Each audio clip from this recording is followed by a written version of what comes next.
All right, guys, so part 2 of this section 6.1. What I need to work with you was that if you have y equal cotangent to the -1 of x, well, first, you may want to rearrange the inverse trig function. Okay, so therefore you end up to have is x equal cotangent. Why do I write tangent? Cotangent of y. Second, you need to rewrite using standard trigonometric function. Using standard trig function. Okay, so you end up to have x equal 1 over tangent y. Step number 3, you want to solve for y.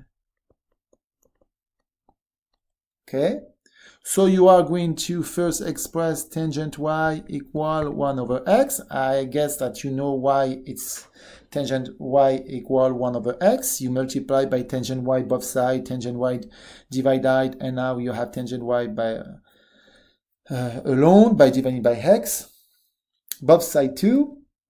And so therefore y equal tangent -1 of 1 over x. So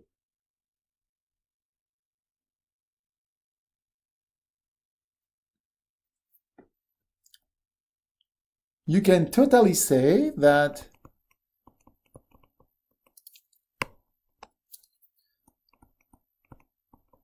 cotangent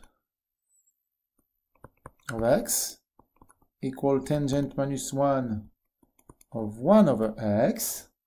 Therefore, cotangent -1, let's say of 7, will be equal to tangent -1 of 1 over 7, and of 1 over 7, or let's say -7, and it will be equal to -0.142. All right.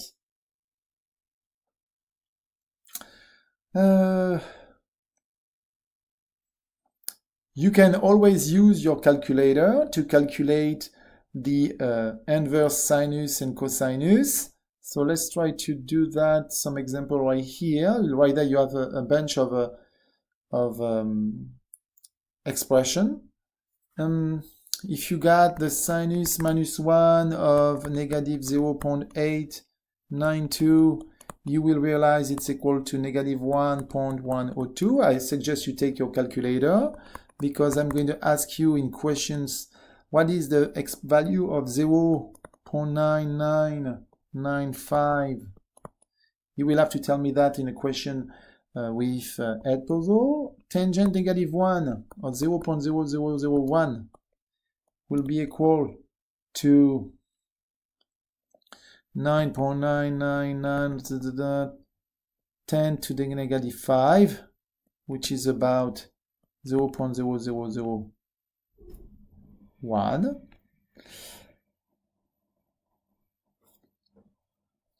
What is interesting is when you take the tangent -1 of very small number,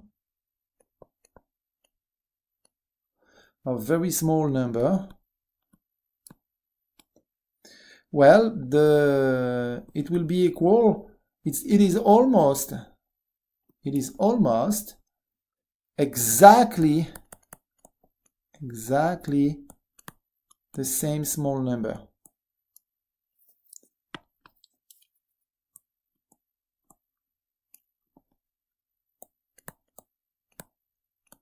The same small number.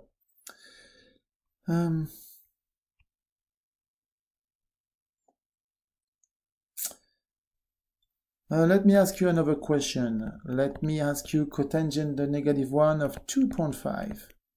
Well, you know that is going to be tangent minus 1 of 1 over 2.5. You are supposed to find 0.381. But let me try it now. Sec to the minus 1 of 3 divided by 7. I'll let you find this. This is cosinus minus 1 over 3 over 7. And cosec minus 1 of negative 15.8. And I'll let you find out what is the answer, okay?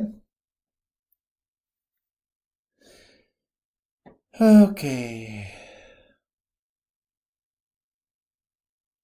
Now, let me give you another example.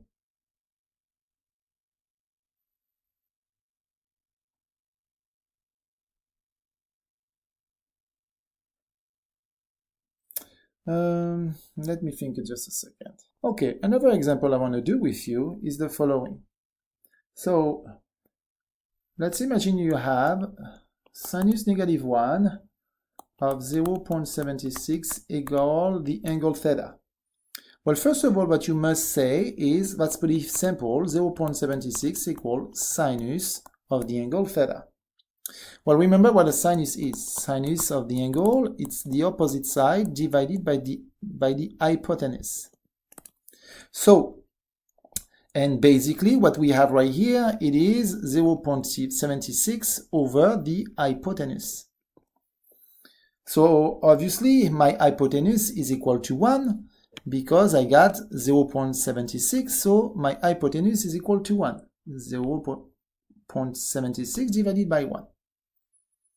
So if I draw a triangle, a right triangle, and I'm going to draw my right triangle very quickly, so forgive me if it's not very well done.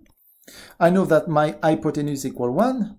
I know that if that is my angle theta, the opposite side is 0.76, and I need to find this length right here if I want to find the value of cosinus, by example.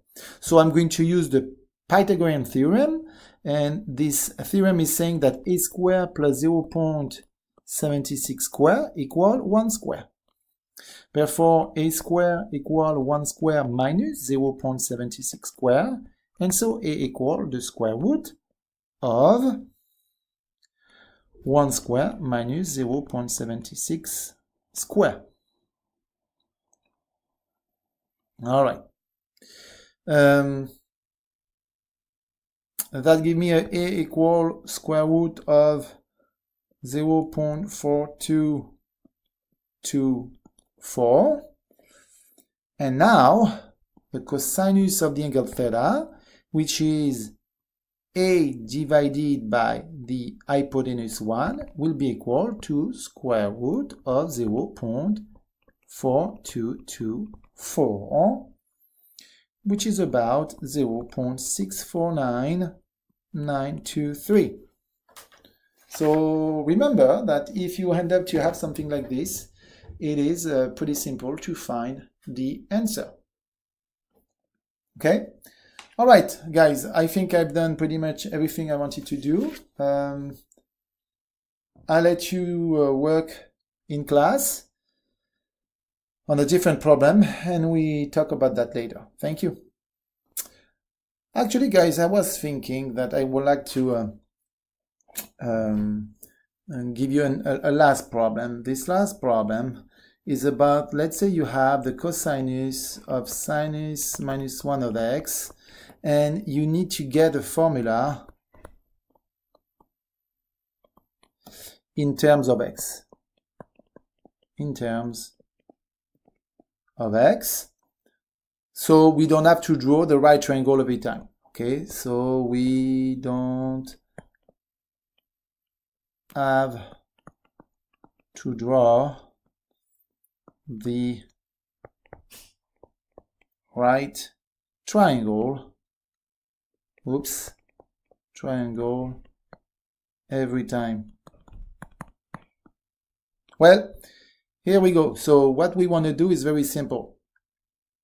What we want to do is, first of all, define the angle theta equal sinus minus 1 of x. Because when you have cosinus of sinus minus 1 of x, sinus 1 minus 1 to the negative 1, of x, play the role of an angle. That is an angle. So I'm usually saying that theta is an angle, and therefore I'm going to call theta equals sinus to the negative 1 of x.